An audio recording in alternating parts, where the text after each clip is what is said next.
Boker Tov, Bokero, on poursuit ce matin les halachot relatives à la Haftara, que l'on doit lire les jours de Shabbat et Yamim Tovim. Disions précédemment qu'un séfarade peut être acquitté de la lecture d'une Haftara Ashkenaz et vice-versa dans la mesure où il comprend les mots qui sont dits.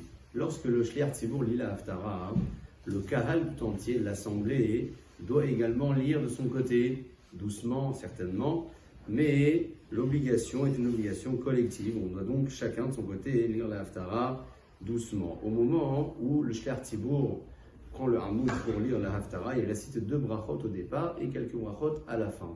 Il est bon de rappeler que les 2 premières brachot sont considérées comme une seule bracha. On doit répondre finalement le Amen uniquement à l'issue de la seconde, c'est-à-dire lorsque l'on dit Uvinvier ha'emet ve'hatzedek, enfin lorsque le Shliach Tzibour aura dit la dernière phrase de cette seconde bracha. Lorsqu'il termine la bracha après la Haftara, il dira le Mekadesh HaShabbat Amen, puisque c'est une bracha de conclusion, un peu comme l'on fait dans la dernière bracha qui suit le schéma du soir par exemple, Shomer et Amo Israël La'ad, Amen. Le Mekadesh HaShabbat également est une bracha de conclusion, et donc lorsque le Shliach Tzibour a dit Mekadesh HaShabbat, il dira Amen.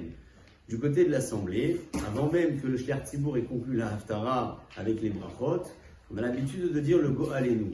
Le Go'alenu, c'est un passouk qui a été prononcé par habitude dans les communautés et qui s'est maintenu avec le temps, parce que ce passouk fait part de la Nechama, de la consolation, d'une phrase de délivrance et de rédemption.